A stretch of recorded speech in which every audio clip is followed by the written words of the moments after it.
Story 1.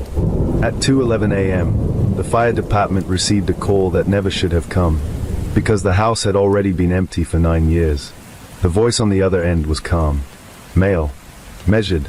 "I think it's starting again," he said. "Sir, what address are you calling about?" A pause. Then, 148 Briar Hill Road. The dispatcher froze. Everyone in Ashford County knew that address. The last house on Briar Hill. The Whitmore house. The murder house.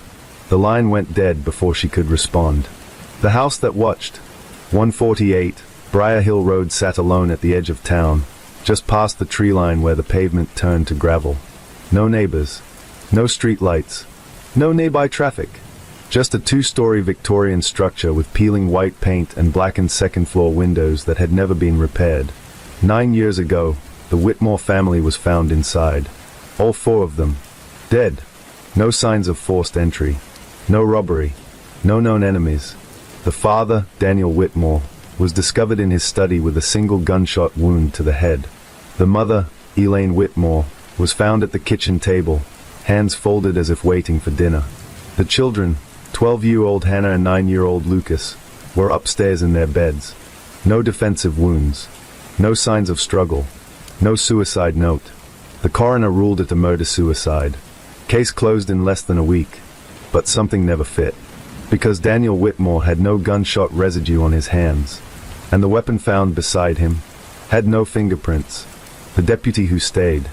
Deputy Marcus Vale was the first officer on scene 9 years ago. He was 29 then. Now he was 38. And he still drove past Briar Hill at least once a week. He told himself it was habit. Routine patrol. But the truth was simpler. He never believed the official story. That night, when he stepped into the Whitmore house for the first time, something felt wrong. Not violent wrong. Not chaotic wrong. Quiet wrong. The kind of silence that presses against your ears. He remembered walking into the study and seeing Daniel Whitmore slumped in his chair. The man's eyes were open. Not frozen in fear. Not wide with shock. Just staring. At the wall. The mark. Behind Daniel's desk, carved faintly into the wood paneling, was a symbol. At the time, Marcus assumed it was decorative. Part of the house's old design. But over the years, he couldn't forget it. A circle, with 3 vertical lines through it, and a small slash across the top. He'd seen it once before, but he couldn't remember where. The call that shouldn't exist. At 2:19 a.m., dispatch rerouted the strange call to Marcus's patrol car. Unit 12, we received a 911 call from 148 Briar Hill Road. Marcus felt his chest tighten. That address is vacant. We know. Any sign of entry? Not that we can see on traffic cam. Marcus didn't wait for backup. He turned the cruiser toward Briar Hill immediately. The door was open. When he arrived, the front door of 148 Briar Hill was standing slightly ajar. That alone was impossible. The house had been boarded and locked after the murders. City code enforcement checked it annually. No signs of forced entry were visible. Marcus stepped out of the cruiser slowly. The night air felt thick, heavy, the kind of silence that swallows sound. He drew his flashlight and approached the door. It creaked open with barely a push. And inside, the lights were on. The impossible detail. Not candles, not flashlights. The house's overhead fixtures, illuminating the hallway exactly as they had 9 years ago. Marcus's breath slowed. The electricity had been cut after the murders. Meters removed. Wiring disconnected. He knew because he'd been there when it happened. He stepped inside. The air smelled clean. Not dusty. Not abandoned. Clean. Like someone had been living there. The study. He moved toward the study first. The door was open. The desk was in place. The bookshelf aligned exactly as before. But the chair. The chair was facing the wall. Not the desk. Marcus stepped around it slowly. The desk surface was clear. No dust. No debris. And on the wood paneling behind where the desk had once been pressed, the symbol. Freshly carved. Deeper than before. The circle. 3 lines. The slash. And beneath it, 1 word. Return. The voice upstairs. Marcus's radio crackled. Backup units were still 10 minutes out. Then he heard it. A soft sound from upstairs. A footstep. Not a creak. A deliberate shift of weight. Marcus raised his weapon. "Sheriff's Department," he called out. No response. Another step. Slower this time. He moved toward the staircase. Each step upward felt like walking into memory. 9 years ago, he'd climbed these same stairs and found 2 children who would never wake up again. Now, the hallway light was on. Hannah's bedroom door was open. The room that changed. The room wasn't dusty. The bed was made. The curtains were drawn neatly. On the nightstand, a glass of water, half full. Marcus felt his throat tighten. He stepped closer. The water was fresh. Condensation on the outside of the glass. He touched it. Cold. Someone had poured it recently. Very recently. Then, he heard breathing. From the closet. The closet door. The door was slightly cracked. Marcus aimed his flashlight at the narrow opening. "Come out slowly," he said. Silence. Then, a small voice. "Daddy." Marcus's blood froze. The voice was young. Female. 12 years old. Exactly the age Hannah Whitmore had been.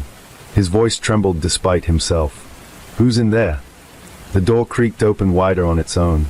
And standing inside was a girl. Long brown hair. Pale skin. Wearing a white nightgown. Her eyes were wide. Confused. And painfully familiar. Because Marcus had seen her before. In photographs. In autopsy reports. In the crime scene photos he'd never managed to delete from his memory. It was Hannah Whitmore. Exactly as she had looked 9 years ago. Unaged. Unchanged. Alive. The words she spoke. She blinked slowly at him. "You're not my dad," she said quietly. Marcus's hands trembled. "Who are you?" he asked hoarsely. She tilted her head slightly. "You let him leave." The words hit harder than any gunshot. "What do you mean?" Marcus whispered. Before she could answer, the lights in the house flickered violently. His radio shrieked with static. The temperature dropped instantly. And when he blinked, the closet was empty. The backup arrives. When other units arrived minutes later, the house was dark again. No electricity. No signs of forced entry. No glass of water. No carved symbol. No open door. Just dust. Thick, undisturbed dust. Marcus stood in Hannah's bedroom doorway in silence. "You okay?" one of the deputies asked. Marcus nodded slowly, but his mind was racing. Because in the dust on the bedroom floor, there was a single set of fresh footprints. Small. Bare. Leading from the closet to the hallway, and stopping at the top of the stairs, as if someone had been waiting. The truth he buried. Marcus hadn't told anyone something about the original investigation. Something small. Something he convinced himself didn't matter. On the night of the murders, as he stood in the Whitmore study, Daniel Whitmore's eyes weren't just staring at the wall. They were staring at something carved behind the desk. The same symbol. But back then, it wasn't carved into the paneling. It had been scratched faintly into the back of Daniel's hand. Marcus never put it in the report, because he assumed it was self-inflicted. Now, he wasn't so sure. The final image. As Marcus stepped outside that night, he glanced up at the second-floor window. Just once, and for a fraction of a second, he saw a figure standing there, watching him. Not a child. Not Hannah. A tall man. In shadow. Still. Waiting. The Whitmore house was never just a murder scene. It was the beginning of something unfinished. And after 9 years of silence, it was asking to return. The last person to see Daniel Whitmore alive wasn't his wife. It wasn't his business partner. It wasn't even someone who knew his name. It was a delivery driver who almost didn't remember him at all. The security footage from 11:43 p.m. showed Daniel opening the front door of his lake house on Briarwood Drive. He wasn't smiling. He wasn't angry. He looked cautious. The porch light illuminated half his face. The other half was swallowed by shadow. Standing on the steps was a man wearing a dark hoodie and a baseball cap pulled low.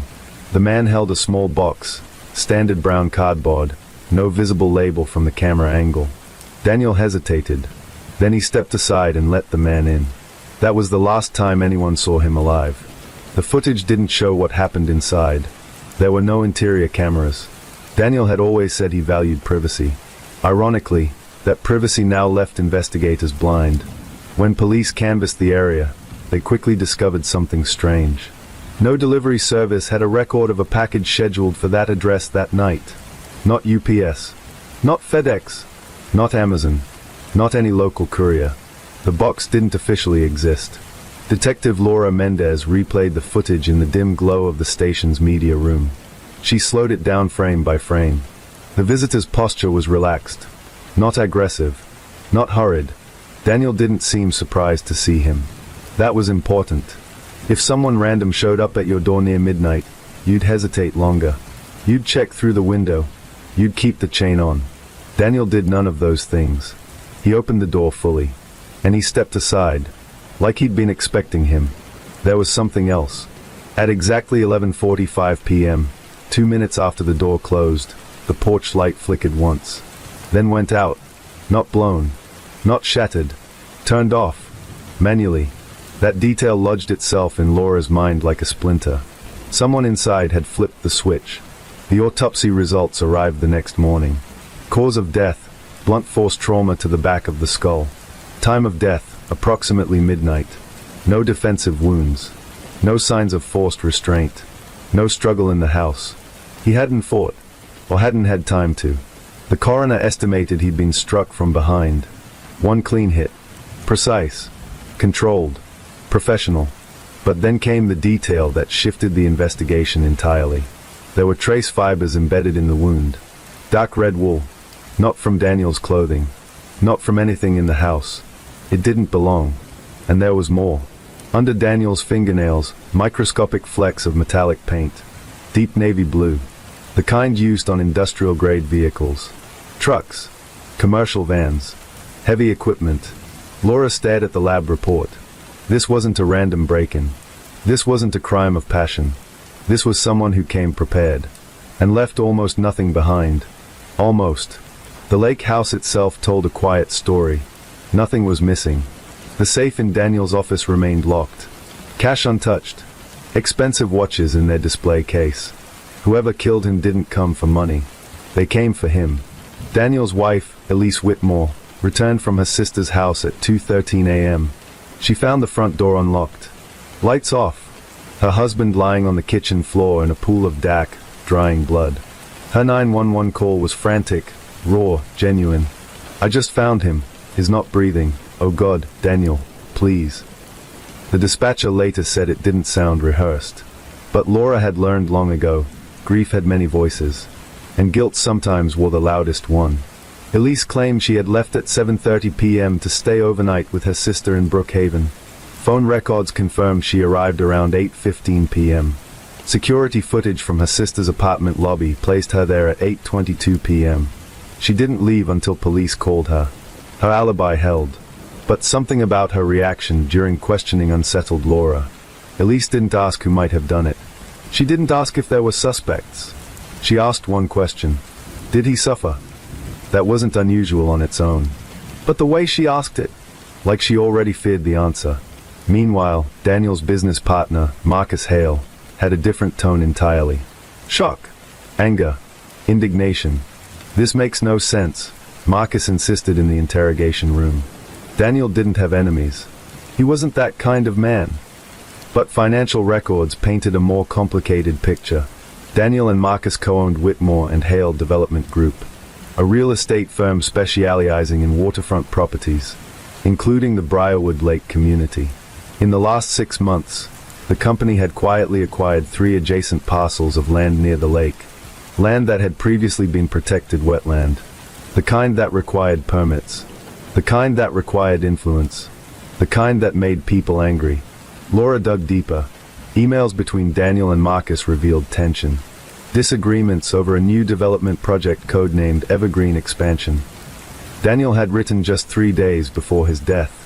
We need to slow this down. This isn't clean.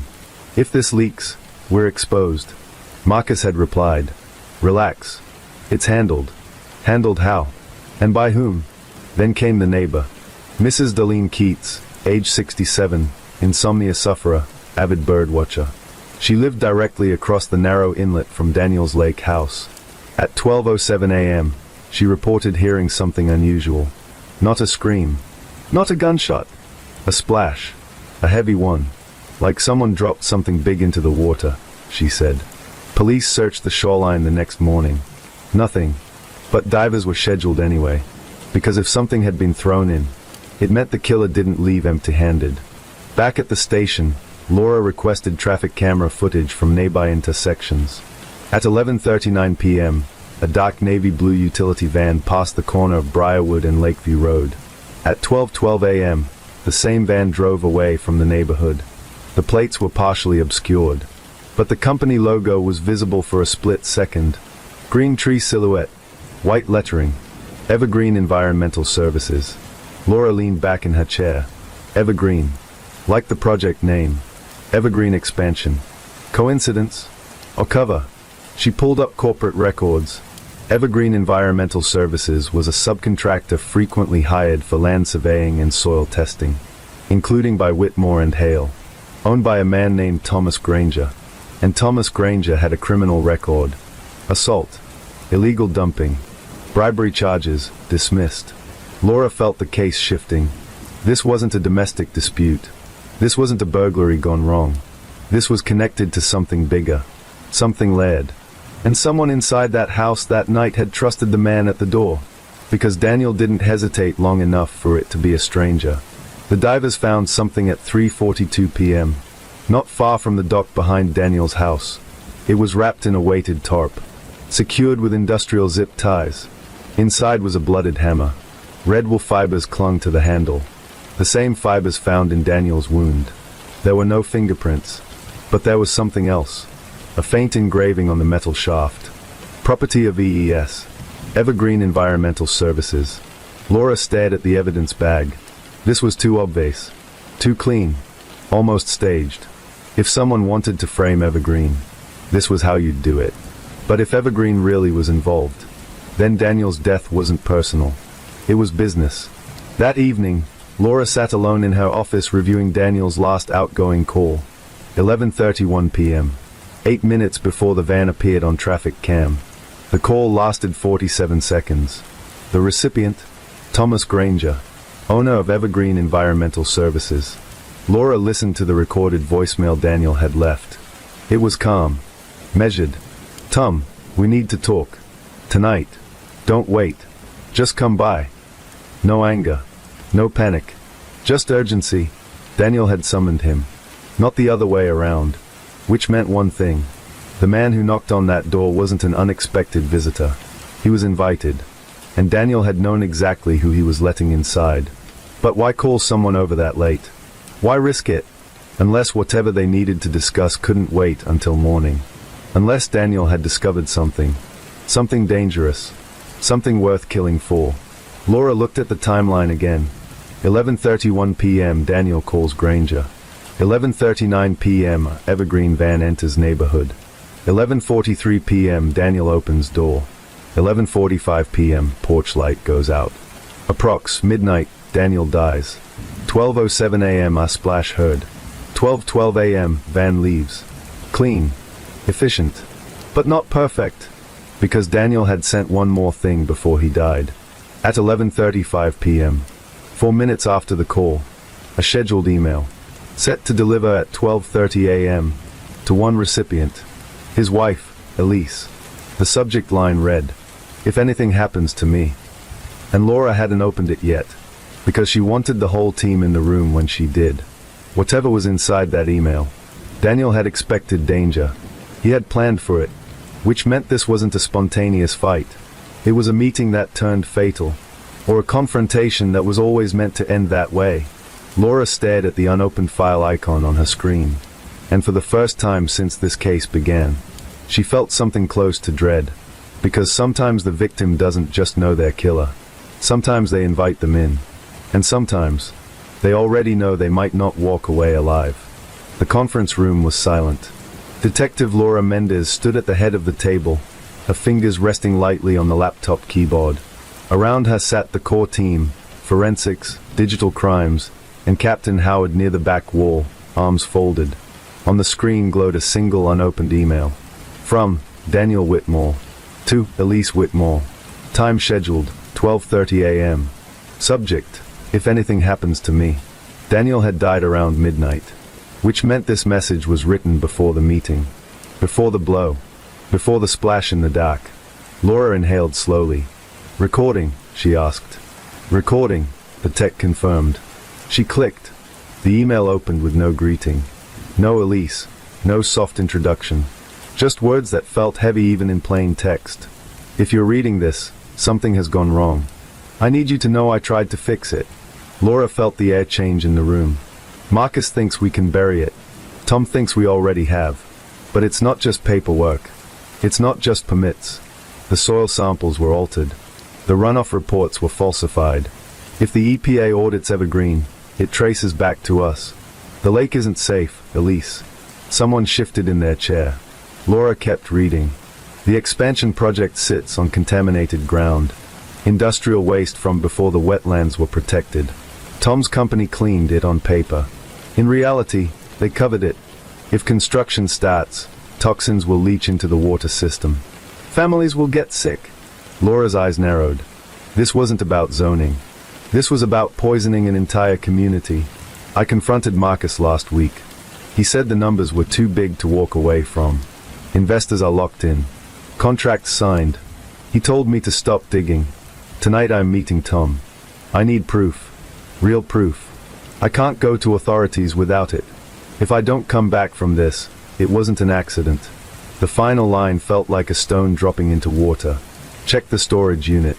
Locker 417. Key is in the red toolbox in the garage. I love you. D. Silence. Laura slowly closed the laptop. Captain Howard exhaled. So he knew. Yes, Laura said quietly. He knew he was stepping into something dangerous. And he still invited Granger over. Laura nodded, which means he thought he had leverage. An hour later, officers were at Whitmore's storage facility on the outskirts of town. Unit 417. Elise stood nearby, pale but composed. She had insisted on being present. I deserve to know, she had said. Laura didn't argue. The lock clicked open. Inside were 3 plastic bins, neatly labeled. Project Evergreen, Phase 1. Environmental reports. Insurance copies. Laura lifted the lid on the first bin. Documents. Hard copies of soil tests. Internal emails. Financial transfers. And a flash drive taped beneath the lid. She handed it to Digital Crimes. Let's see what he found. Back at the station, the flash drive revealed what Daniel had been desperate to confirm. Video footage. Hidden camera recordings from what appeared to be an industrial site near the wetland border. Date stamped 3 months prior. The footage showed trucks bearing the logo of Evergreen Environmental Services dumping barrels into a shallow trench. The barrels were marked with hazardous waste symbols. No protective lining. No containment. Just dirt pushed over the top.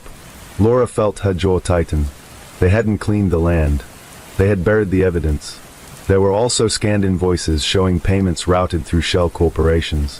One name kept appearing in the paperwork. Whitmore and Hale Development Group. Daniel's own company. Marcus Hale was brought in for questioning again that afternoon. This time, Laura didn't waste time with pleasantries. She slid a printed still frame from the buried barrel footage across the table. Marcus's face didn't move. Recognize the trucks. No. The logo says Evergreen Environmental Services. I hire subcontractors. I don't micromanage what they do. Laura leaned forward slightly. Daniel thought you did. That earned the smallest flicker in Marcus's eyes. Daniel was nervous, Marcus said carefully. He overreacted. He scheduled an email in case he died. Silence. He thought you'd bury him along with the barrels. Marcus's jaw clenched. You're reaching. Laura slid another page across the table. Bank transfer records. 7-figure sums. Why were payments funneled through North Shore Holdings? That's a holding company. Owned by your brother-in-law. Marcus didn't answer. Meanwhile, a warrant was executed at the headquarters of Evergreen Environmental Services. Thomas Granger wasn't there. His phone went straight to voicemail. His Navy utility van was missing. Laura stood in Granger's empty office. On his desk sat an untouched cup of coffee. Still warm. He'd left in a hurry. Then came the call that changed everything. Forensics had finished analyzing the hammer recovered from the lake. The engraving wasn't original. It had been recently etched. Manually. Poorly aligned. Like someone wanted it to look official, but didn't have access to proper company tools. The blood matched Daniel. The fibers matched the wound. But there was something else. On the tarp wrapping the hammer, microscopic traces of sand not native to the lake shoreline. It was industrial-grade sand. The kind used in construction staging areas. Like the one currently being prepared for the Evergreen expansion site. Laura stared at the report. Someone had taken a company vehicle, used a staged weapon, and tried to make it look like Evergreen killed Daniel.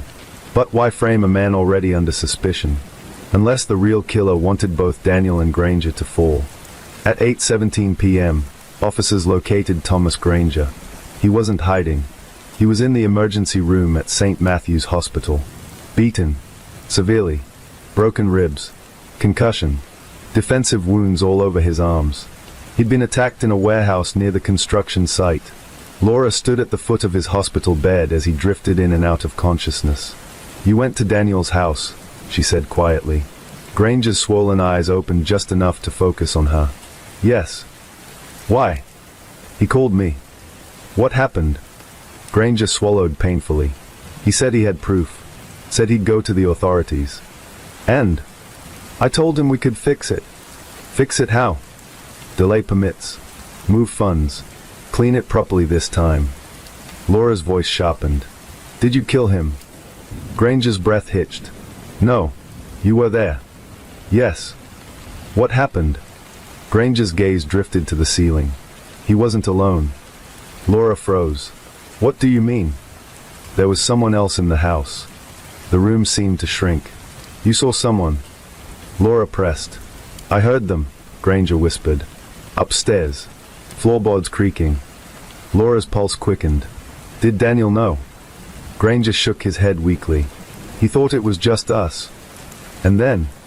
Granger's breathing grew uneven. He turned his back to grab something from his desk. "We were arguing. Then I heard it." "Heard what?" "A rush of air. Like something swung." Laura's stomach tightened. "And Daniel fell." Granger's voice broke. "I didn't touch him. I swear." "Who was upstairs?" "I don't know." "Did you see anyone leave?" Granger's eyes filled with something like fear. "Yes." "Who?" But before he could answer, the heart monitor began to spike erratically. Nurses rushed in. Laura was pushed back. Granger slipped into unconsciousness before finishing his sentence. Later that night, Laura returned to Daniel's lake house. For the first time, she walked the staircase. Slowly, listening. At the top of the stairs, the hallway carpet showed faint depressions. Almost invisible. Like someone had stood there for a while. Waiting. In the master bedroom, she noticed something she hadn't before. The closet door was slightly misaligned. She opened it. Inside, behind hanging suits, was a small security camera mounted near the ceiling. Not connected to the main system. Hidden. Laura's breath caught. Daniel had installed a private camera. Perhaps after growing suspicious. Perhaps after feeling watched. She called Digital Crimes immediately. "Pull this," she ordered. If it recorded anything that night. Her mind raced. Daniel called Granger at 11:31. Van arrived at 11:39. But someone else was already inside. Upstairs. Listening. Waiting for the confrontation to begin. Waiting for Daniel to turn his back. And then. Strike. One clean blow. Professional. Calculated. The porch light turning off wasn't Granger. It was the person who'd been hiding. Cleaning up. Framing Evergreen. Silencing Daniel. And nearly killing Granger to ensure he couldn't speak. Back at the station, the footage from the hidden bedroom camera began to load. Timestamp, 11:12 p.m. Nearly 30 minutes before the van arrived. The hallway camera showed Daniel walking upstairs briefly. Checking something. Looking uneasy. Then going back down. At 11:20 p.m., the camera captured a shadow crossing the hallway. Laura leaned closer. The figure moved carefully. Confidently. They knew the house layout. They wore dark clothing, and in their right hand, a red wool glove. The same fibers found in Daniel's wound. The figure paused directly in front of the camera. Just long enough. As if they knew it was there. Then they reached up, and the screen cut to black. Laura stared at the frozen frame, the last clear image before the feed died. The face wasn't visible, but something was. On the wrist. A watch. Distinctive.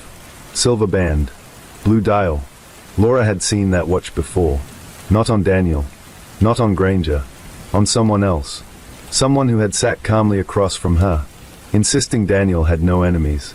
Marcus Hale.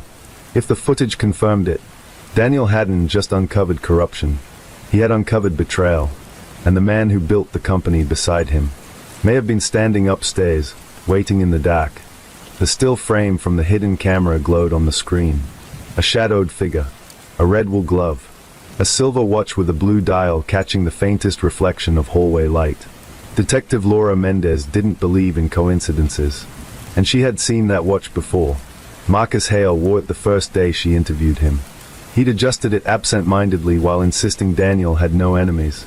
Laura remembered the flash of blue against his wrist. Now she was staring at the same flash frozen in pixelated evidence. But suspicion wasn't proof.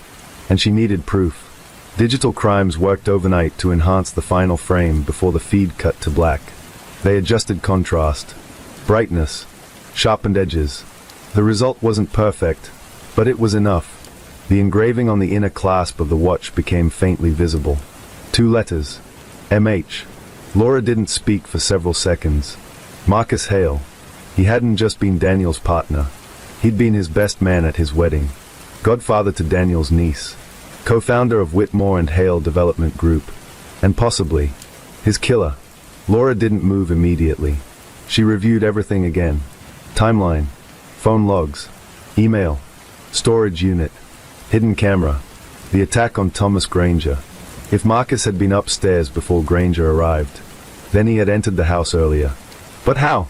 Daniel's phone records showed no call to Marcus that night. No message. No meeting scheduled. Which meant one of two things. Marcus had let himself in. Or someone inside the house had let him in. Laura felt a quiet shift in her thinking. Someone inside the house. Elise Whitmore. The grieving widow with a perfect alibi. At least, that's what the footage suggested. She had arrived at her sister's apartment at 8:22 p.m. Stayed there overnight.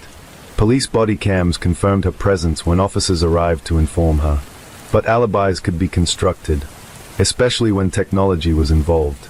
Laura requested Elise's full phone extraction again, this time focusing not on calls, but on location data, app background pings, Bluetooth connections, Wi-Fi logs, anything. The results came back 2 hours later. Elise's phone had indeed connected to her sister's Wi-Fi at 8:23 p.m. and remained connected all night. But something else appeared in the data. At 10:58 p.m., Elise's phone briefly disconnected, for exactly 4 minutes, then reconnected. At first glance, it meant nothing. Wi-Fi drops happened, but Laura checked cell tower pings. During those 4 minutes, Elise's phone connected to a tower closer to Briarwood Lake. Not Brookhaven. Not her sister's neighborhood. Closer to her own home. Laura's pulse slowed, then sharpened. Her phone hadn't stayed where she claimed it had. It had traveled. Laura pulled traffic cam footage from the Brookhaven parking garage. At 10:51 p.m., a dark sedan exited. License plate matched Elise Whitmore's vehicle. At 11:07 p.m., the same sedan entered Briarwood Lake subdivision. The porch camera footage showed Daniel inside until 11:12 p.m., which meant Elise had returned home, quietly, before Daniel called Granger, before the van arrived, before the murder. The pieces rearranged themselves like a puzzle finally locking into place. Elise knew about the expansion. She knew about the buried waste. She knew about the financial exposure. If Daniel went to authorities, everything collapsed. The company, their wealth, their reputation. And she wasn't just Daniel's wife. She was a silent stakeholder. 40% ownership. Her name tied to investment contracts. If Daniel exposed the corruption, she went down with him. Laura drove back to the lake house. She walked the floor slowly, replaying it in her mind. Elise leaves her sister's house at 10:51 p.m., arrives home around 11:07 p.m., lets herself in quietly, hides upstairs. Daniel doesn't know she's there. At 11:31 p.m., he calls Granger. At 11:39 p.m., Granger arrives. At 11:43 p.m., Daniel lets him in. They argue. Daniel turns his back. Annalise steps out from the hallway. Red wool gloves. Hammer in hand. One strike. Clean. Precise. From behind. No hesitation. But there was still a problem. The watch in the footage wasn't Elise's. It was Marcus's. Unless the footage wasn't from that night. Laura felt the edge of a possibility she hadn't considered before. She checked the camera's metadata again. The hidden bedroom camera had been installed 3 weeks earlier. The final frame timestamped 11:20 p.m. But what if the timestamp had been altered? Digital Crimes re-examined the raw data. Within an hour, they found it. The internal clock had been manually adjusted 2 days prior. The 11:20 p.m. footage wasn't from the night of the murder. It was from an earlier date. Marcus had been in that hallway before, but not necessarily that night. Someone had manipulated the timestamp. Someone wanted police to see that watch. Laura leaned back slowly. Elise wasn't framed. Marcus wasn't framed. They were framing each other. She brought Elise in for questioning again. This time, she laid the traffic footage on the table first. Elise stared at it. Her expression didn't shatter. It hardened. "You went home that night," Laura said calmly. Silence. For 4 minutes, your phone connected to a tower near Briarwood. Elise exhaled slowly. "I forgot something." "What?" "My medication." Laura tilted her head slightly. "You drove 25 minutes back home at nearly 11 p.m. for medication, and didn't tell anyone." Elise's jaw tightened. "I didn't think it mattered." Laura slid another image across the table. The still frame of the hallway figure. Red glove. Silver watch. "You recognize this?" Elise didn't answer. "That timestamp was altered," Laura continued. "Someone wanted us to think Marcus was upstairs that night." Elise's eyes flickered for the first time. "You're very careful," Laura said softly. "You made sure your phone went back to your sister's house. You waited until Daniel called Granger. You knew the argument would distract him." "I didn't kill my husband." Laura leaned forward. "Did Marcus?" Silence. Elise's hands trembled slightly. "Did you go back that night to warn Daniel?" Laura pressed. Elise's composure cracked for a split second. "I went back because he wouldn't listen," she whispered. "About what?" "The email." Laura's eyes sharpened. "You knew about the scheduled email." Elise closed her eyes. "He told me he was setting it up." "When?" "Earlier that evening." "Why?" "Because he said if something happened to him, I needed to know the truth." Laura felt the room shift again. Daniel had told her. He had warned her. "So why go back?" "To stop him," Elise said quietly. "I wanted him to delete it. If he exposed everything, we would lose everything." "So you hid upstairs?" "No." "Then where were you when he called Granger?" Elise's voice dropped to a whisper. "I was in the garage." Laura's mind raced. The red toolbox. The storage unit key. The garage where Daniel kept equipment. "You went to the garage for the key," Laura said slowly. Elise nodded. "I wanted the documents. If I destroyed them, there would be no proof." And then, I heard voices inside. Daniel arguing. She swallowed. I panicked. Laura held her gaze. "Did you go inside?" Elise shook her head. "I left." "When?" "Before the van arrived." But the timeline didn't support that. Traffic cams showed her car leaving at 11:14 p.m. The van arrived at 11:39 p.m. There was a 25-minute gap. Where had she been? Then the forensic update came in. Fingerprint analysis from the red toolbox in the garage. Fresh prints. Not Daniel's. Not Granger's. Elise's. And Marcus Hale's. Recent. Within 48 hours of the murder. Laura stared at the lab report. Marcus had been in that garage. Recently. Possibly with Elise. Possibly planning. Or possibly arguing. The deeper Laura dug, the clearer one thing became. This wasn't a simple corruption cover-up. It was unraveling into something more intimate. More personal. Financial betrayal was one motive. But emotional betrayal? That could be stronger. She pulled financial records again. Cross-referenced personal transactions. And then she found it. Private transfers between Elise Whitmore and Marcus Hale. Not business accounts. Personal accounts. Dating back 8 months. Small at first. Then larger. Hotels. Luxury gifts. A secluded cabin rental near Briarwood Lake. 3 weeks before the murder. The same week the hidden camera was installed. Laura closed her eyes briefly. It wasn't just about money. It wasn't just about exposure. It was about a partnership far deeper than business. Daniel had uncovered corruption. But maybe he had uncovered something else too. And maybe the confrontation that night wasn't only about contaminated soil. It was about betrayal in every sense of the word. When Marcus Hale was brought back in, he looked different. Less confident. Less composed. Laura placed the financial transfer records in front of him. He didn't deny them. "You were having an affair," she said. Marcus didn't answer. "You were at the lake house 2 nights before the murder." Silence. "You were in the garage." Marcus's voice came low. Daniel found out. There it was. The fracture point. "He confronted us," Marcus continued. "Threatened to destroy the company. Divorce Elise. Expose everything." Laura watched him carefully. "Did you go back that night?" "No." "Did Elise?"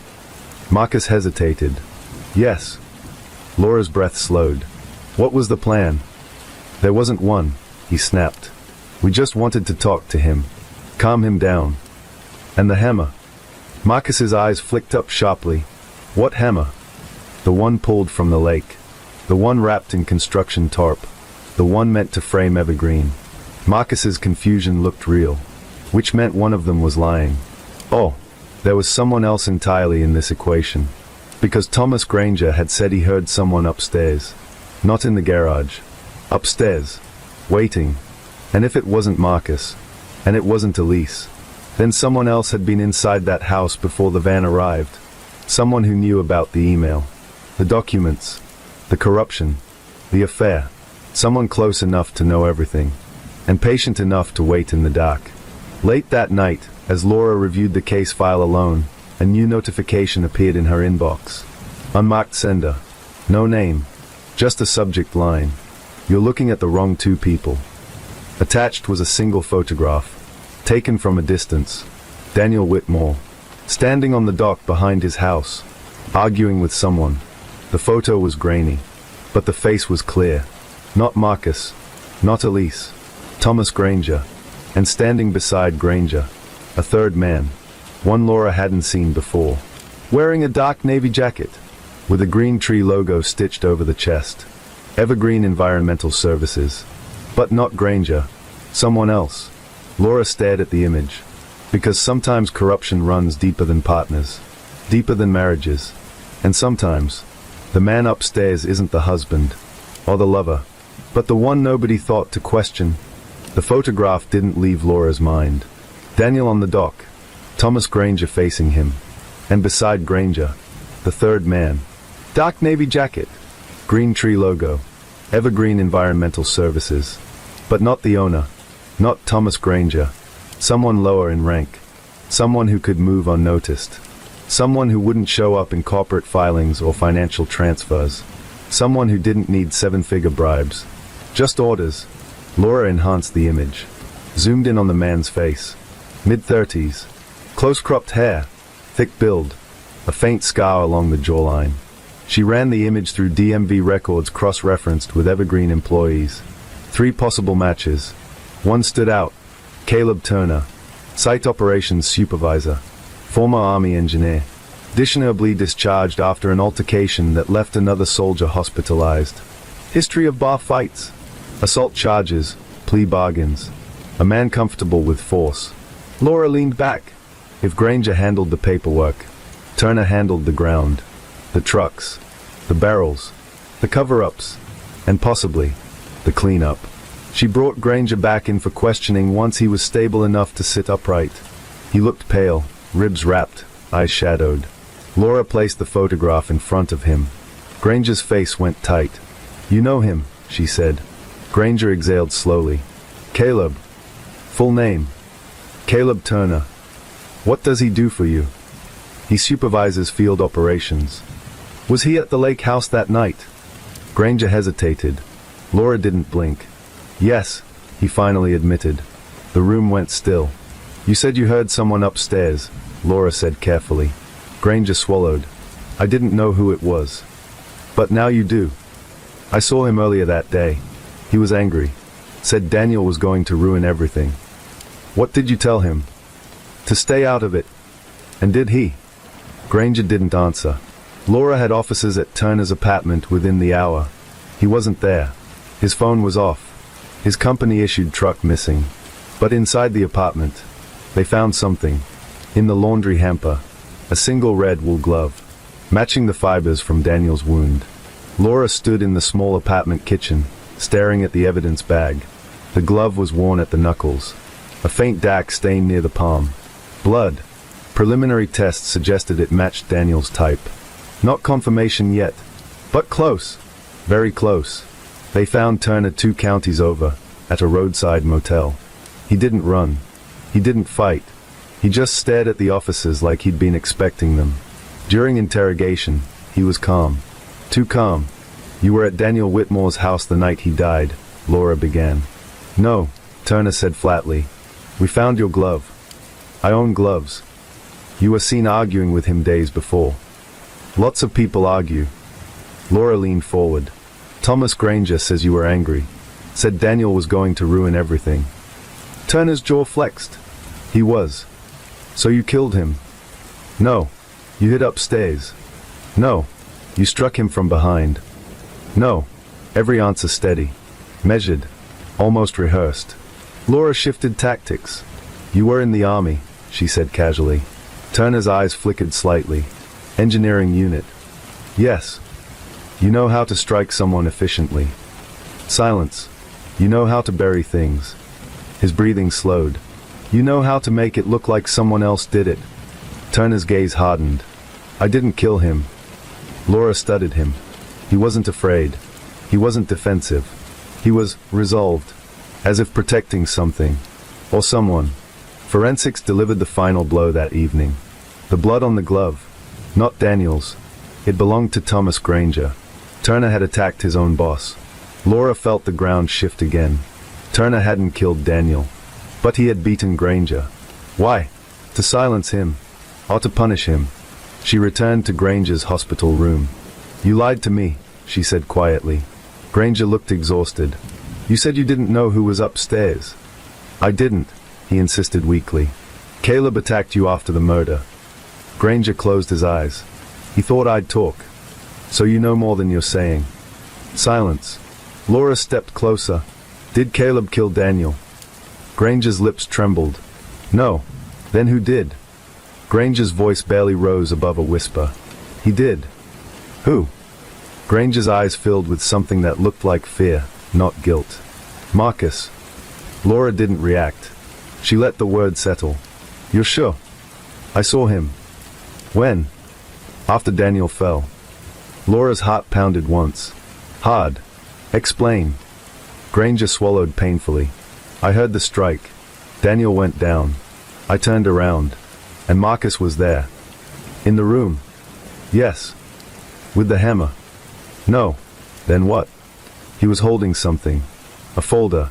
Documents. The storage unit documents. He looked at me, Granger continued, and said, this ends tonight. Laura's pulse quickened. Why didn't you say this before? Because Caleb was there too, Granger whispered. And if I talked, I wasn't walking out of that house. The room felt smaller. So Caleb didn't kill Daniel, Laura said slowly. No. But he knew. Yes. And he attacked you later because he thought you'd expose Marcus. Granger nodded weakly.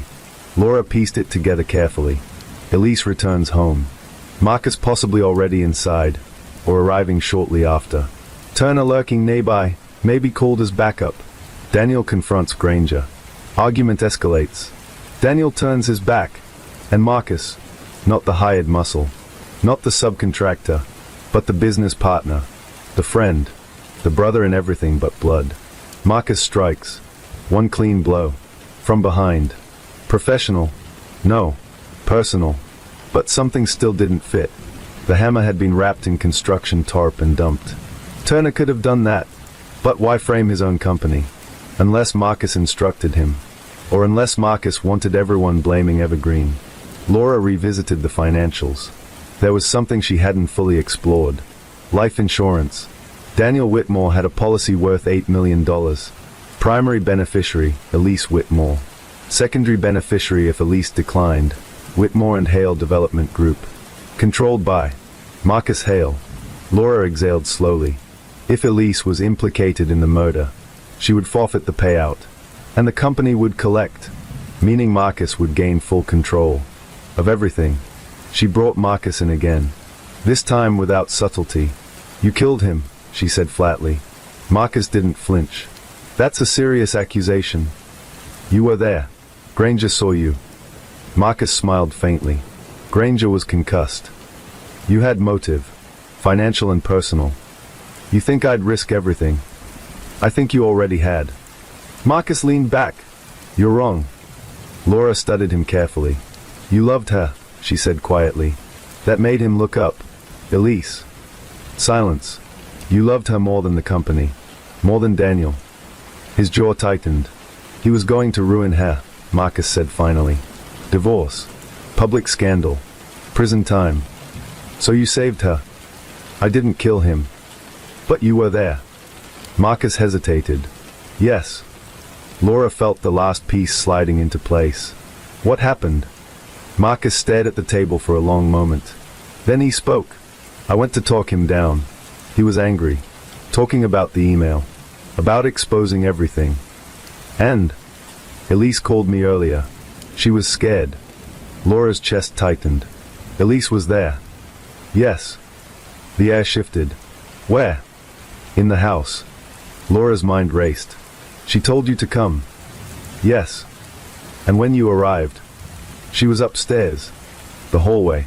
The hidden camera. The altered timestamp. "Daniel and Granger were arguing," Marcus continued. "Daniel turned around. And then..." He stopped. "And then..." Laura pressed. Marcus closed his eyes. Elise came down the stairs. Laura's pulse roared in her ears. "With the hammer," Marcus whispered. Silence swallowed the room. "You're lying," Laura said carefully. "I'm not." "She said she left." "She didn't." "You're blaming her to save yourself." Marcus shook his head slowly. "She hit him." Laura felt the entire case pivot on a single word. "She?" "Yes." "And you did nothing." Marcus's voice cracked for the first time. "It happened so fast." "Then why dump the weapon? Why stage it?" Marcus looked at her with hollow eyes. "Because she was shaking. Because she dropped it. Because Granger was screaming. Because Caleb was outside. Because everything was falling apart." His breathing grew uneven. "I told Caleb to handle it. To frame Evergreen. To make it look like Granger lost control." Laura felt the truth settling in layers. Elise returned home. Marcus arrived to help. Granger came to negotiate. Daniel threatened exposure. Elise, cornered, desperate, struck. Marcus covered it up. Caleb cleaned the scene. Granger beaten later to ensure silence. A conspiracy built not just on corruption, but on love twisted into fear. Laura stood slowly. "If this is true," she said quietly, "she'll confess." Marcus didn't look confident. "She won't," he whispered. Laura met his eyes. "We'll see." Elise Whitmore sat alone in the interrogation room. Hands folded, eyes distant. Laura entered quietly. She placed one item on the table, the red wool glove, and said only one sentence. "Marcus told us everything." Elise didn't react. Not at first. Then, her composure cracked. Just slightly. And Laura knew. They were finally at the truth.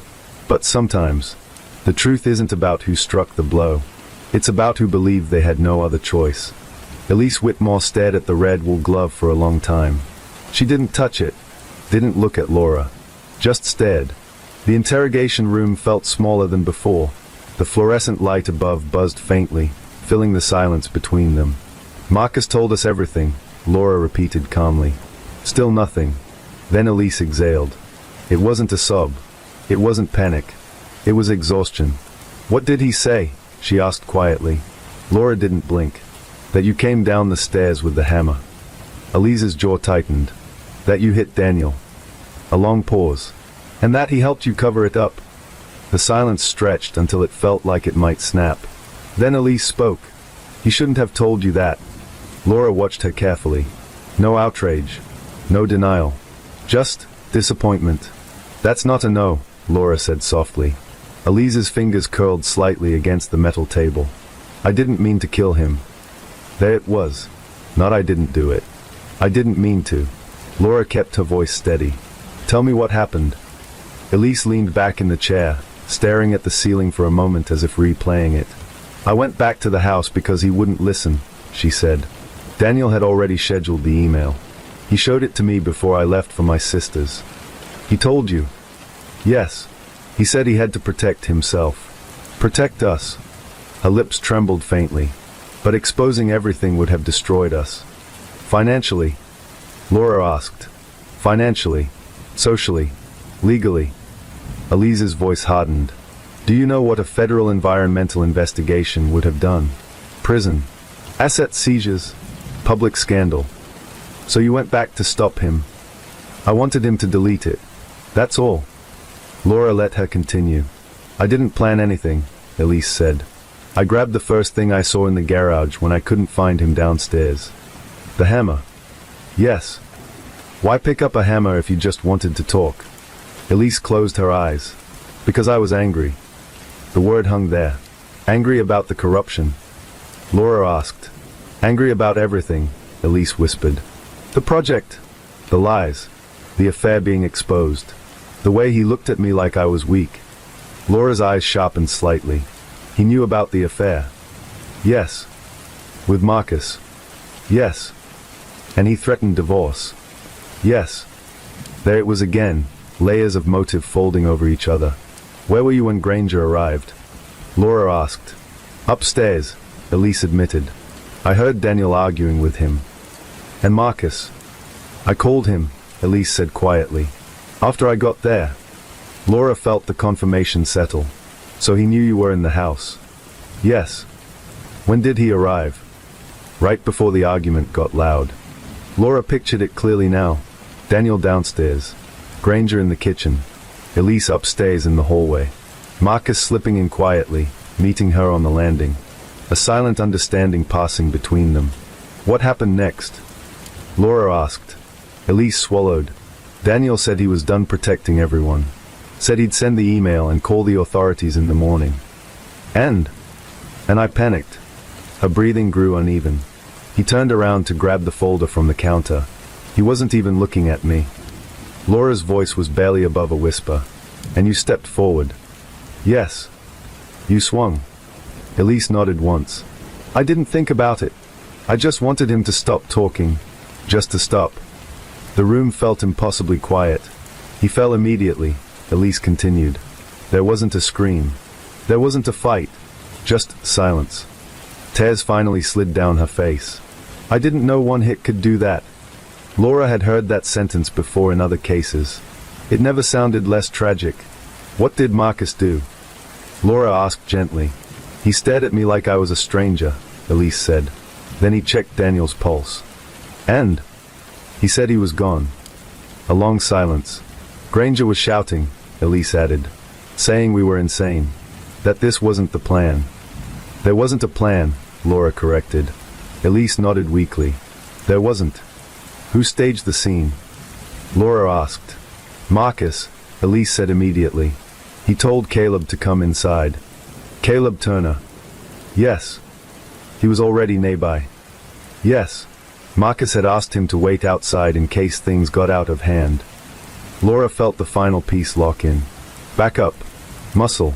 Not for murder, but for intimidation. Caleb wrapped the hammer, Elise continued. Marcus told him to dump it in the lake and make it look like Granger lost control. And Granger? Marcus said we couldn't trust him. Caleb followed him later. Beat him. Warned him to keep quiet. Laura exhaled slowly. Everything aligned. The glove. The tarp. The staged engraving on the hammer. The attack at the warehouse. It was never about framing Evergreen entirely. It was about creating just enough confusion to muddy the water. Why alter the camera timestamp? Laura asked.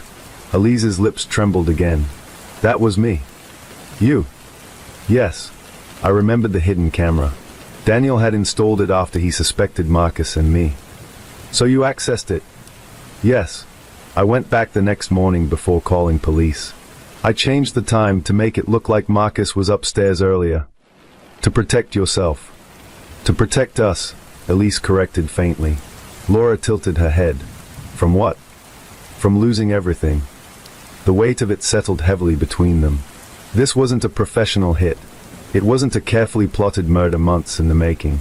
It was fear, greed, desperation, love twisted into something unrecognizable. Did you love him? Laura asked quietly. Elise blinked. Daniel? Yes. A long pause. Yes, Elise whispered. I did. And Marcus? Elise closed her eyes. Yes. Laura nodded slowly. And now? Elise's voice broke completely. Now it doesn't matter.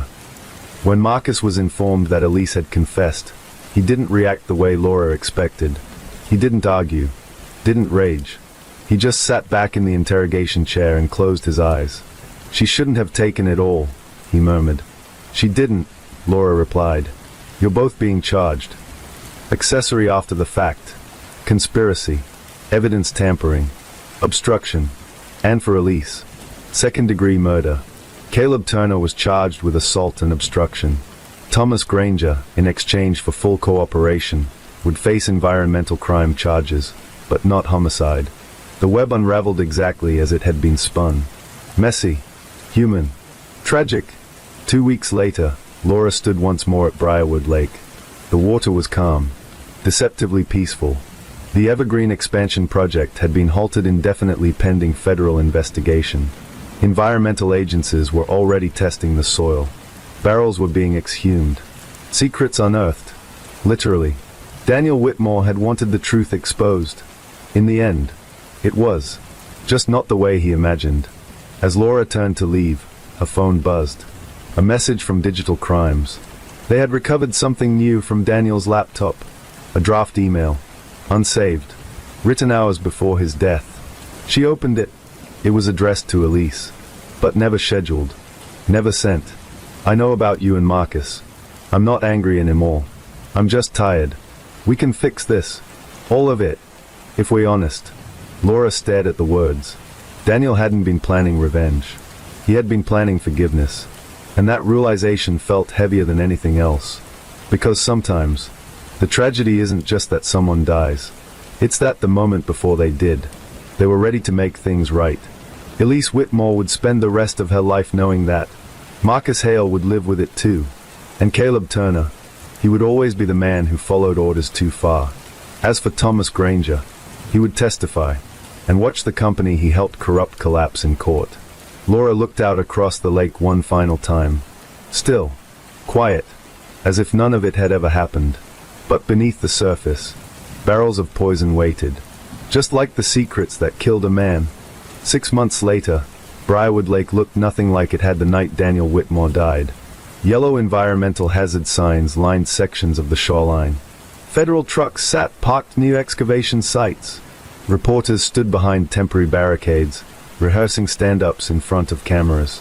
The case had grown beyond a local homicide. It was now a corporate scandal, an environmental crime investigation, and a courtroom spectacle. At the center of it all, Elise Whitmore, Marcus Hale, and the memory of the man who once trusted them both. The trial began in early spring. The courtroom was packed. Investors, residents from the lake community, media outlets, and federal observers monitoring the environmental case running parallel to the homicide. Elise entered first. No jewelry, no makeup, hair pulled back simply. She did not look like a calculating mastermind. She looked like someone who hadn't slept properly in months. Marcus followed, suit pressed, face composed. But his confidence from earlier interrogations was gone. They no longer sat beside each other. No shared glances. No silent reassurance. Whatever bond they had fractured the moment the confessions began. Detective Laura Mendez sat 3 rows back, subpoenaed as a key witness. She had testified in homicide trials before. But this one felt different. Not because of the publicity, but because of how preventable it all seemed. The prosecution's narrative was clear. Daniel Whitmore discovered criminal environmental misconduct connected to the Evergreen expansion project. He prepared to expose it. Elise, fearing financial ruin and personal scandal, returned home that night. Marcus joined her. During a heated confrontation, Elise struck Daniel with a hammer. Marcus conspired to cover it up. Caleb Turner disposed of the weapon and assaulted Thomas Granger to ensure silence. It was clean, logical, backed by digital records, forensic analysis, and confessions. But defense attorneys are paid to introduce doubt, and Marcus's attorney did exactly that.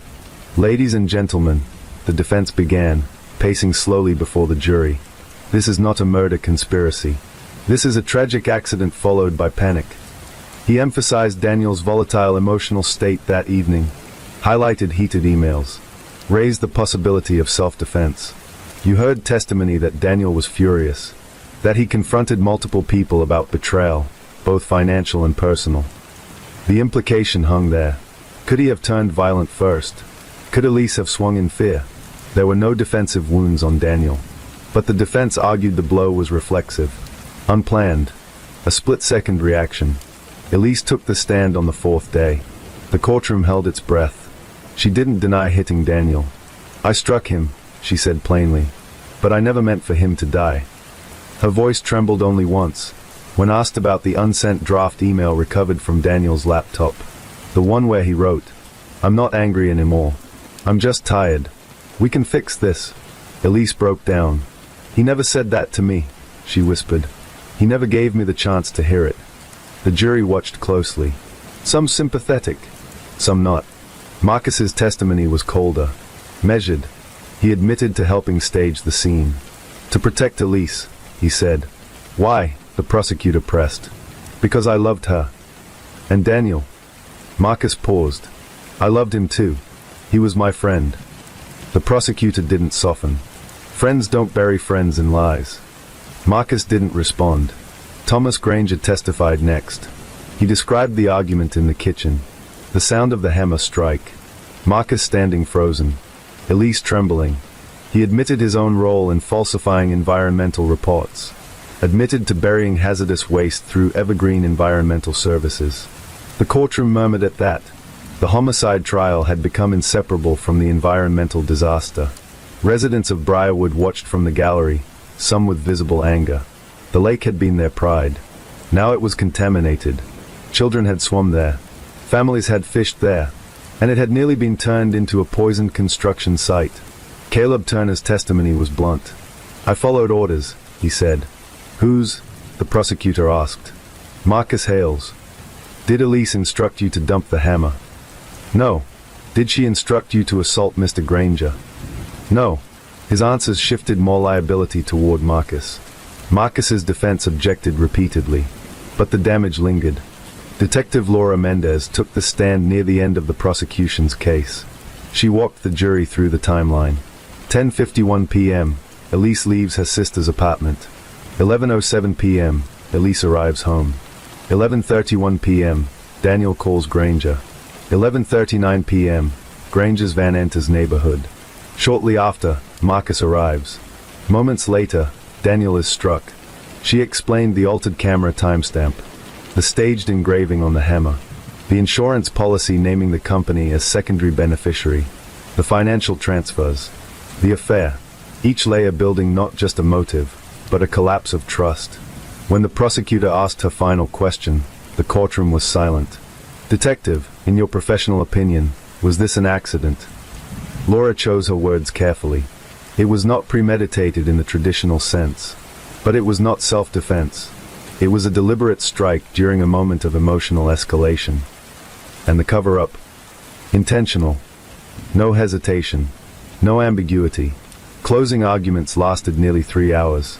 The prosecution focused on accountability. Fear does not excuse violence. Panic does not justify deception. And love does not erase responsibility. The defense focused on tragedy. This is not a monster sitting at that table. It is a woman who made one catastrophic mistake. The jury deliberated for 2 days. 2 days that felt longer than the entire investigation. When they returned, Elise held her breath visibly. Marcus stared straight ahead. The verdict. Elise Whitmore, guilty of second-degree murder. Marcus Hale, guilty of conspiracy, obstruction of justice, and accessory after the fact. Caleb Turner, guilty of assault and obstruction. Thomas Granger would face federal environmental charges separately. There was no applause. No outburst. Just the heavy finality of consequence. Sentencing came weeks later. Elise received 25 years. Marcus received 15. Caleb Turner received 8. Granger's sentencing would depend on federal cooperation. As Elise was led away, she turned once toward the gallery. Not toward Marcus. Not toward the reporters. But toward the empty space where Daniel's family might have been. There was no anger on her face. Only something quieter. Regret. Outside the courthouse, Laura stood with Captain Howard. "Do you ever get used to it?" he asked. "No," she replied. "Good," he said. "Because if it ever felt routine, it would mean something human had been lost in the process." Months later, Briarwood Lake began its environmental rehabilitation. Barrels were removed, soil treated, water tested continuously. The Evergreen expansion project was permanently cancelled. Whitmore and Hale Development Group dissolved. Investors sued. Assets liquidated. The empire Daniel helped build vanished piece by piece. But the real tragedy wasn't corporate collapse. It wasn't prison sentences. It wasn't financial ruin. It was a single moment. A single swing. A single choice made in anger. And the knowledge that, hours before he died, Daniel had written words of forgiveness. Words that might have changed everything, if only they had been heard. Detective Laura Mendez closed the case file officially 1 year after the murder. Cause, blunt force trauma. Motive, fear, greed, betrayal. Contributing factors, corruption and concealment. But the file didn't capture the human cost. It never could. Because beneath every legal conclusion, there is a family altered forever. A lake that will never feel the same. And a truth that surfaced too late. As Laura locked the cabinet drawer and turned off the office lights, she thought about something Daniel had written. The lake isn't safe. He had meant the water. But he could just as easily have meant something else. Trust. The storm rolled in just after dusk. By the time Sheriff Daniel Mercer's convoy reached the winding road that led up to Blackridge, rain hammered against the windshield so hard it sounded like gravel. Lightning cracked open the sky in violent white fractures, illuminating the dark forest in brief, skeletal flashes. Beside him, Detective Alina Cruz studied the call log on her tablet for the 100th time. The final outgoing call from Caleb Doyle's phone had lasted exactly 19 seconds. It had connected to a number registered to a prepaid device, one purchased in cash 3 weeks earlier at a convenience store in the next county. The same week Thomas Hale's fingerprints had appeared on that threatening letter sent to Mara Ellison.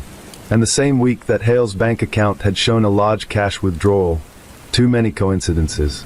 Too many threads leading to the same place. Blackridge. The abandoned fire lookout perched high above the town like a forgotten sentinel. It hadn't been operational in over a decade. After budget cuts shut down the station, the structure was left to rot. Locals avoided it. Teenagers dared each other to climb it at night. Hunters swore they heard voices in the trees. But Caleb Doyle had been there. And tonight, so was Thomas Hale. They had tracked Hale's pickup truck using traffic cameras until it vanished at the old forestry road leading up the ridge. Tire impressions in the mud confirmed it. "He's up there," Mercer muttered. Alina nodded. "And if he knows we're coming, he's not planning to surrender." The convoy stopped where the road narrowed into a rutted path barely wide enough for a single vehicle. Deputies stepped out into the rain, weapons drawn, flashlights cutting through sheets of water. Mercer raised his voice over the storm. "Spread out. Watch the tree line. No one moves alone." They began the climb. Mud sucked at their boots. Wind tore through branches overhead, sending leaves spiraling through the air like frantic birds. Halfway up the ridge, Alina's phone buzzed. An unknown number. She hesitated, then answered. Silence. Only wind. And then a voice. Calm. Measured. Detective Cruz. Thomas Hale. Alina stopped walking. Sheriff Mercer noticed immediately. "What is it?" She held up a hand. "Hale," she said into the phone. "Where is he?" A faint laugh drifted through the static. You're closer than you think. Lightning flashed again, and for a split second Alina saw it. The silhouette of the fire lookout tower above them. A dark shape against a fractured sky. He's alive, Hale continued. For now. Alina forced her breathing to slow. What do you want? I want you to understand something before this ends. The rain intensified, drenching them within seconds. You think this is about money, Hale said. About jealousy. About some petty feud between neighbors. Mercer signaled deputies to continue moving, to circle the ridge quietly. You've been building your little narrative, Hale went on. But you're wrong. Then tell me, Alina replied. A pause. Then, it was about balance. The line crackled. Caleb Doyle thought he could expose everything. The council's secrets, the land deals, the payoffs. He didn't know how deep it went. Alina's pulse spiked. What payoffs? But Hale ignored the question. You don't get it yet, but you will. A thud sounded through the receiver, like something heavy being dropped. Alina's voice sharpened.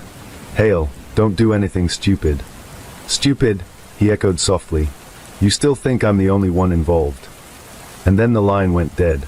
They reached the clearing moments later. The fire lookout stood at the edge of the cliff, its wooden frame weathered and skeletal. Windows were shattered. The narrow staircase spiraled up the outside like a fragile spine. Hale's pickup sat nearby. Empty. Positions. Mercer ordered. 2 deputies flanked the base of the tower. Alina and Mercer approached the stairs slowly, guns raised. The wood creaked under their weight as they climbed. Wind howled around the structure, making it sway just enough to feel unstable. Halfway up, a voice drifted down. Don't take another step. They froze. Hale stood at the top platform. Rain plastered his gray hair to his forehead. His glasses were gone. His eyes looked almost luminous in the lightning flashes. And beside him, Caleb Doyle, bound, bruised, alive. Relief hit Alina like a punch. Hale, Mercer called out. Let him go. Hale shook his head slowly. You still don't understand. He stepped closer to the edge of the platform, one hand gripping Caleb's shoulder. You think I killed Mara? Listen. You did, Alina said firmly. A flicker crossed his face. Not alone. The wind roared louder, rattling the tower. Caleb groaned faintly, struggling against the ropes. Hale, Alina tried again, keeping her voice steady. Whatever you think you're protecting, this isn't the way. Hale's expression hardened. She was going to expose them. Caleb too. Expose who? But Hale's gaze drifted past them, down the hill. Alina followed his line of sight. Headlights. More vehicles approaching the ridge road. Not sheriff's units. Black SUVs. Unmarked. Mercer swore under his breath. What the hell is this? Hale's lips curled faintly. You finally got their attention. Alina's mind raced. Town council. Land deals. Payoffs. Mara Ellison had been digging into zoning permits before she died. Caleb Doyle had been researching something similar. The Ellison property. It had been rezoned just months before her death. For commercial development. And the buyer? A shell corporation with no clear ownership. The black SUVs stopped at the base of the clearing. Doors opened. Men in suits stepped out. Not local law enforcement. Not state police. Something else. Mercer's voice went low. Everyone hold your positions. Hale laughed softly above them. You see now. One of the suited men called up from below. Thomas, this doesn't need to go further. Hale's grip on Caleb tightened. You said she'd be safe, Hale shouted back. You promised. The wind swallowed part of his words, but Alina heard enough. She felt the truth click into place. Hale hadn't killed Mara out of greed. He'd killed her to stop her from exposing something bigger. Something that powerful people wanted buried. What did they threaten? Alina demanded. Hale's eyes met hers. My daughter. The words were almost lost in the storm. They told me if I didn't handle it, if I didn't make sure the files disappeared, she'd have an accident. Mercer's jaw tightened. You should have come to us. Hale's laugh turned hollow. Come to you? You think they don't own half this town? The suited man below stepped forward. Thomas, release the boy. We can still fix this. Fix this. The phrase echoed ominously. Alina made a decision. She holstered her weapon slowly. Hale, she said, listen to me. If you let Caleb go, we can protect your daughter. We can expose them. You can't, Hale whispered. The tower shuddered under a powerful gust. One of the deputies below shouted, they are moving. The suited men began spreading out, positioning themselves around the clearing. Not aiming guns, but prepared. For what? Another lightning flash. And in that instant, Alina saw it. A thin cable attached to the underside of the platform, running down toward the truck. Explosives. Hale noticed her glance. His expression shifted, not triumph, not madness. Resignation. I never planned to walk away, he said quietly. Alina's heart slammed against her ribs. Hale, don't. But he cut her off. They don't get to bury this again. He shoved Caleb toward the stairs. Mercer lunged forward, grabbing the injured journalist before he could fall. Go! Hale shouted. Alina started down with Mercer and Caleb, heart racing. Hale, come with us. He shook his head. From below, one of the suited men shouted something into a radio. The wind tore the words away. Alina and Mercer reached the base of the tower just as a deafening crack split the air. Not thunder. Gunfire. A single shot. Hale jerked backward. For a second, he remained standing at the edge of the platform. Then he collapsed. The explosion came half a heartbeat later. The top of the tower erupted in flame and splintering wood. The blast wave knocked everyone to the ground. Heat and debris rained down as the upper structure crumpled inward. Screams echoed through the clearing. When the smoke began to clear, the suited men were retreating toward their vehicles. Mercer struggled to his feet, shouting orders. Deputies scrambled to pursue, but the SUVs were already speeding down the ridge road, tires spitting mud. Alina knelt beside Caleb, checking his pulse. Alive, barely conscious. She looked back at the ruins of the tower. Thomas Hale was gone, but so was any physical evidence of what he had been about to reveal. Rain continued to fall, hissing against smoldering wood. Mercer's voice came through the chaos. Cruz, you okay? She nodded slowly, but inside, she felt something shift. This wasn't just a murder investigation anymore.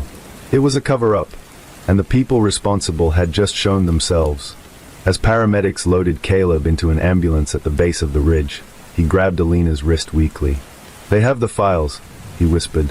What files? In the cabin, hidden drive, under the floorboards. His eyes rolled back as exhaustion overtook him. Alina stood there in the rain, watching the smoke curl into the storm-dark sky. Mara Ellison had died trying to expose something. Thomas Hale had killed to protect his daughter, and then sacrificed himself to stop a second burial of the truth.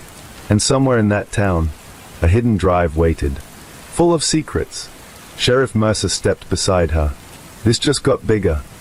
Alina nodded. Much bigger. Lightning illuminated the ridge one final time. And in that flash, she realized something chilling. The suited men hadn't looked surprised. They'd looked prepared. As if they had known Hale might talk. As if they'd been watching from the beginning. Chapter 8 wasn't the end of the hunt. It was the moment the hunt turned around. Now, they were the targets. The rain had stopped by morning, but Black Ridge still felt like it was holding its breath. Smoke from the ruined lookout tower drifted faintly above the ridge, a black scar against an otherwise clear sky. News vans were already gathering at the town limits. Word traveled fast in small places, especially when an explosion lit up the night. Sheriff Daniel Mercer stood in his office, staring at the preliminary incident report. Cause of explosion, he asked. Improvised device, one of the deputies replied. Triggered remotely or manually. We're still sorting through debris. Mercer nodded slowly. He didn't need the details. He'd seen enough the night before to know what had happened. Thomas Hale hadn't meant to kill Caleb Doyle. He had meant to expose something, and someone had made sure he didn't get the chance. Across the room, Detective Alina Cruz stared at a photograph of the burnt tower. Her mind wasn't on the explosion anymore. It was on Caleb's last words. Hidden drive. Under the floorboards. Hale's cabin, she said quietly. Mercer looked up. We get a warrant. We won't have time. Mercer understood immediately. If men in unmarked SUVs were involved, and if they had already executed Hale to silence him, then they would not wait for legal formalities. They would erase everything. Let's move, Mercer said. Thomas Hale's cabin sat on the outskirts of Blackridge, nestled deep among pines at the end of a dirt road. It looked deceptively peaceful in daylight. A porch swing creaked gently in the breeze. Wind chimes clinked softly.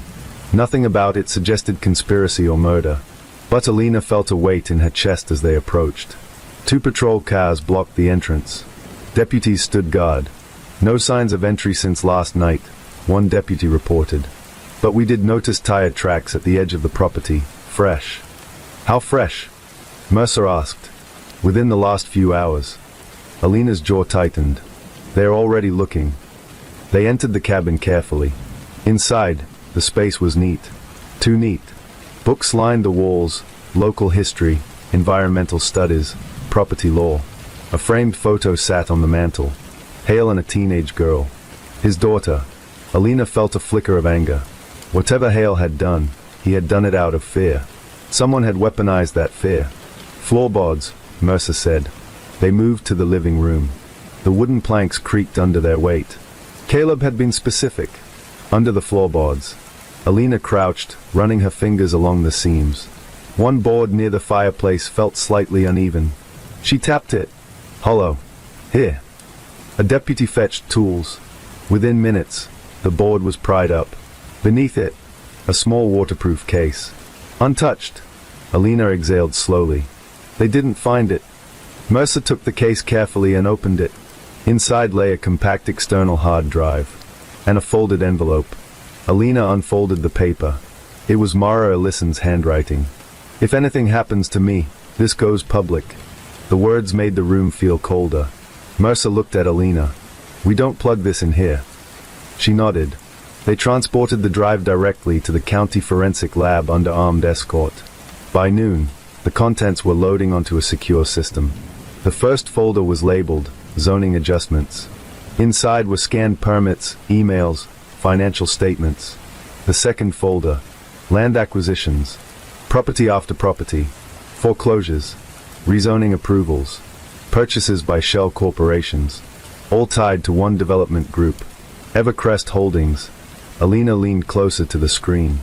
Who owns Evercrest? The analyst typed rapidly. It's led through 3 LLCs. Final ownership traces back to a parent company in Delaware. Name? The analyst swallowed. North Star Infrastructure Group. Alina felt something click in her memory. She had seen that name before. Years ago. A federal corruption case. Bribery allegations. Disappeared witnesses. The charges had been dropped for lack of evidence. Mercer folded his arms. So Blackridge was next. They opened another folder. Emails between town council members and representatives from Evercrest. Negotiations. Payments. Veiled threats. One message stood out. From Councilman Richard Phelps. We can ensure the rezoning vote passes. But the Ellison property is a problem. She's been digging. Attached was a follow-up message. Handled. Dated the day after Mara Ellison's murder. The room went silent. Phelps, Mercer said slowly. He was at every press conference. He was also the loudest voice demanding justice, Alina added. Another folder loaded. Audio files. Alina clicked one. Thomas Hale's voice filled the room. They approached me after Mara started asking questions. Said if I didn't convince her to stop, they'd make an example out of someone close to me. The recording crackled. I thought if I scared her, if I made it look like a random break-in, she'd back off. Alina closed her eyes. But she didn't. She kept digging. And they said next time it wouldn't be a warning. The audio ended. Mercer looked grim. He confessed. Yes, Alina said. But he also documented coercion. The final folder was labeled Insurance. Inside were documents detailing massive insurance policies taken out on specific properties, including Mara Ellison's home. Policies that would pay out if the properties were destroyed. Destroyed? Mercer repeated. Alina scrolled further. Development plans. Luxury resort. Commercial complex. Highway expansion. Blackridge wasn't just being rezoned. It was being erased. A knock sounded at the lab door. A deputy stepped in, pale. Sheriff, you need to see this. They followed him to the station's main office. Television screens were broadcasting breaking news. A press conference. Councilman Richard Phelps stood at a podium. Behind him were two men in dark suits. The same suits from the Ridge. Last night's tragic incident at Blackridge Lookout, Phelps said solemnly, appears to have been the result of a deranged individual acting alone. Alina's fists clenched. Thomas Hale was a disturbed man, Phelps continued. He murdered Mara Ellison and kidnapped Caleb Doyle. Law enforcement heroically intervened, preventing further tragedy. Mercer muttered under his breath. They're burying it already. One of the suited men stepped forward. We have full confidence in the ongoing investigation, he said smoothly. Alina recognized him instantly. He had been the one shouting up at Hale from below the tower. She turned to the analyst. Zoom in. The camera focused. Facial recognition software ran quietly in the background. Match found. The name appeared on screen. Victor Langford, Senior Vice President, North Star Infrastructure Group. Alina felt the weight of it. This wasn't just a corrupt councilman. It was corporate infiltration, strategic acquisition, silencing opposition. Mercer looked at her. We go public now. They'll crush us. If we wait, she replied, they'll erase the rest. As if summoned by her words, the station lights flickered. The analyst frowned at his monitor. Ah, Sheriff. What is it? The system's being accessed remotely. How? I don't know. It's like someone's mirroring our server. Alina's stomach dropped. They're trying to wipe it. Pull the drive, Mercer ordered. The analyst yanked the external drive free. But on screen, files were disappearing. Corrupting. Encrypted. Gap it, Alina snapped. They disconnected the network cable. The flickering stopped. Silence settled. The analyst checked the folders. Some files are gone, he said quietly. But not all. How much did we lose? About 20%. Alina exhaled slowly. Enough remains. Mercer looked toward the television. Phelps was finishing his statement. We will not allow fear to divide our community. Alina stepped closer to the screen. You already have, she whispered. Her phone buzzed. Unknown number. Again. She answered. A calm voice spoke. You're persistent, detective. Victor Langford. Alina didn't reply immediately. You should know, he continued, that this can still be handled quietly. Handled, she said coldly. Blackridge deserves progress. Investment. Jobs. Not blood. A pause. You're idealistic. That's admirable. Alina's grip tightened around the phone. Threatening my witnesses and murdering people isn't progress. You can't prove that. We have Hale's recording. Circumstantial. We have emails. Misinterpreted. We have financial trails. Legal. His voice remained disturbingly calm. You're standing in a small county station, Langford said softly. Do you really think you can take on North Star? Alina glanced at Mercer. He met her gaze. Steady. We don't have to, she replied. Oh. She looked at the camera lens broadcasting the press conference live. We just have to show everyone. There was silence on the line. Then, you won't make it to that step. The call ended. Alina lowered the phone slowly. Mercer didn't need to ask. They're escalating, he said. She nodded. Then so do we. Outside, sirens wailed suddenly. Deputies rushed toward the windows. Smoke rose from the far end of town. Where's that? Mercer demanded. A dispatcher shouted from her desk. Caleb Doyle's house. Alina's blood ran cold. They're cleaning up loose ends. Mercer grabbed his jacket. Move. As they rushed out of the station, Alina felt a sharp clarity settle over her. This was no longer about solving a murder. It was about stopping a machine. A machine that devoured land, silenced dissent, and rewrote truth in real time. And it had just declared war. The convoy sped toward the smoke. Behind them, in the station's darkened lab, the external drive sat on the desk. Files partially corrupted, but not destroyed. Hidden among them was one folder untouched by the attempted wipe. A folder labeled Federal Contacts. Inside it, an unsent email draft from Mara Ellison, addressed to the U.S. Attorney's Office, and attached, everything. Flames tore through Caleb Doyle's house by the time Sheriff Mercer's convoy reached the street. Neighbors stood outside in shock, rainwater still pooling in gutters from the previous night's storm. Smoke poured from shattered windows, thick and black, swallowing the roofline. Firefighters were already battling the blaze. "Anyone inside?" Alina shouted as she jumped out of the vehicle. A firefighter shook his head. House was empty. "Looks like it started in the back office." Alina and Mercer exchanged a look. The office, where Caleb kept his research backups. "They're not even pretending anymore," Mercer muttered. Alina scanned the street. Two unfamiliar black SUVs idled briefly at the far intersection, then turned and disappeared. Back at the station, tension coiled in every corner of the building. Deputies checked doors. Windows were locked. Communications were being rerouted through secured lines. Caleb Doyle lay in a hospital bed under guard, bruised but conscious. Alina stood beside him as he stared at the television mounted in the corner of the room. Councilman Richard Phelps was speaking again. "The tragic fire at Mr. Doyle's residence appears to be unrelated to prior events," Phelps said solemnly. Caleb let out a bitter laugh that turned into a cough. "Unrelated," he whispered. Alina leaned closer. "You're safe here." He looked at her. "No one's safe." She didn't argue. Instead, she said, "Mara's drive survived." His eyes sharpened. "How much?" "Enough." He closed his eyes briefly. "Then we don't wait." Sheriff Mercer paced his office. "We go to the state attorney general." "They'll slow walk it," Alina replied. "Or tip someone off." "The governor." "Too political."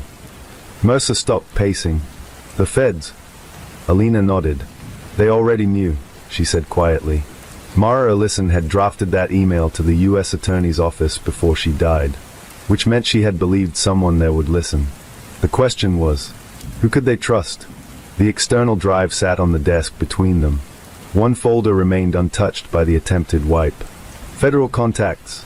Inside was not just the unsent email. There were names. Specific prosecutors. Agents. One name was highlighted in Mara's notes. Assistant U.S. Attorney Daniel Roth. Annotation. Clean. No ties to North Star. Mercer studied the name. Why him? Alina scrolled further. Mara had attached articles. Years ago, Roth had attempted to prosecute a subsidiary of North Star Infrastructure Group for bribery tied to highway contracts. The case had collapsed when two witnesses recanted. Roth had publicly criticized the dismissal. He had been reassigned shortly after. "He has history with them," Alina said. "And motive," Mercer added. They looked at each other. It was a gamble. But everything was. That evening, Alina made the call from a secured satellite line routed outside county networks. The line rang twice. A measured voice answered. "Roth." She didn't waste time. "My name is Detective Alina Cruz. I'm calling from Blackridge County. We have evidence connecting local officials and executives from North Star Infrastructure to homicide, coercion, insurance fraud, and land acquisition conspiracy." Silence. Then, "I'm listening." 2 days later, an unmarked federal vehicle rolled into Blackridge. Assistant U.S. Attorney Daniel Roth stepped out.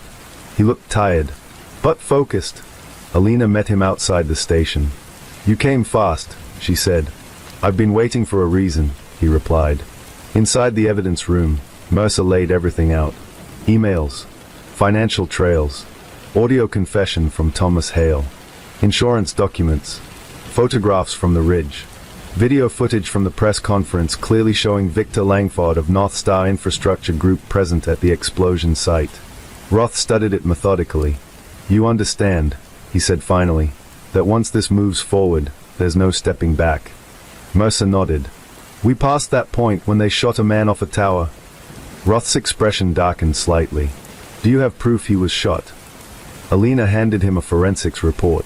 Metal fragment recovered from Hale's remains. Ballistics matched to a high-caliber rifle. Not Hale's weapon. Roth exhaled slowly. "This isn't just corruption," he said. "It's organized criminal enterprise." He closed the folder. "I'll file for federal indictments." Alina felt something shift in the room. Momentum. For the first time since Mara Ellison's body had been discovered. They weren't reacting. They were advancing. But North Star was not finished. The night before the indictment paperwork was to be finalized, power across 3 blocks of Blackridge suddenly failed. The station's backup generator kicked in. Mercer grabbed his radio. "Report. Substation overload," a deputy replied. "Utility company says it's mechanical." Alina didn't believe it. Her phone buzzed. Unknown number. Again. She answered. Victor Langford's voice drifted through calmly. "You're making a mistake." "It's too late," she replied. "You think indictments stick?" he asked mildly. "You think juries understand complex development structures? We create opportunity. You create chaos. You create graves." A faint sigh. "You could still walk away. Transfer departments. Let someone else handle the paperwork." Alina stepped toward the window. Outside, the town sat in darkness. Except headlights. Multiple vehicles gathering at the far end of the street. She felt her pulse spike. "You really don't understand," Langford continued. "We don't lose." A crash echoed downstairs. Shouting. Mercer's voice backed orders. Alina's grip tightened on the phone. "You just did." She hung up. Gunfire erupted below. Not sustained. Warning shots. Alina ran downstairs. 3 masked men had attempted to breach the rear entrance. They fled when deputies returned fire. Within minutes, sirens wailed across town. The attackers vanished into the night. Roth stood in the hallway, pale but steady. "That's obstruction," he said quietly. "An attempted assault on federal officers." Mercer nodded grimly. "They are panicking." Roth pulled out his phone. "I'm accelerating this." By sunrise, federal agents arrived. Arrest warrants in hand. Simultaneous operations executed in 3 states. Councilman Richard Phelps was taken into custody outside his home. Victor Langford was arrested at a private airfield attempting to board a jet. Executives tied to shell corporations were detained. Financial accounts were frozen. Servers seized. News networks lit up with the story. Headlines flashed across screens nationwide. Federal corruption ring exposed in small-town land scheme. Alina stood in the station lobby, watching as footage showed Langford being led in handcuffs past cameras. For the first time, he didn't look calm. He looked small. Weeks later, the indictments expanded. Racketeering, conspiracy, witness intimidation, murder. Thomas Hale's role was publicly reframed. A coerced accomplice, not mastermind. Mara Ellison was acknowledged as the whistleblower who had tried to stop it. Caleb Doyle's investigative work was credited with preserving the final evidence. Blackridge's development plans were suspended indefinitely. The land seizures were reversed pending review. Families who had nearly lost their homes were granted protection. One afternoon, Alina visited the ridge. The fire lookout tower was gone. Only charred beams remained. Wind swept across the cliff, carrying the scent of pine. Mercer joined her. "Feels quieter," he said. "For now." He nodded. "You did good, Cruz." She stared out at the horizon. "We did what was necessary." Below them, the town looked unchanged. But it wasn't. Truth had cracked something open. And once exposed, it couldn't be buried again. Alina thought about Mara Ellison drafting that unsent email. About Thomas Hale's desperate choice. About Caleb risking everything. None of them had wanted to be heroes. They had simply refused to look away. Mercer broke the silence. "What happens next?" Alina watched clouds drift slowly across the sky. "Now," she said, "we rebuild." Behind them, at the base of the ridge, construction crews were already dismantling what remained of the ruined tower. Not to erase it, but to replace it. A new lookout would be built. Stronger. Visible. A reminder. As Alina turned to leave, her phone buzzed. This time, a secure federal line. Roth's voice came through. "Charges are holding," he said. "But this isn't the only town they targeted." She wasn't surprised. "Send the files," she replied. A pause. "You sure?" Alina glanced back once more at Blackridge, at the place where truth had almost been silenced. "Yes," she said firmly, "because corruption didn't disappear when one ring collapsed. It adapted. It moved.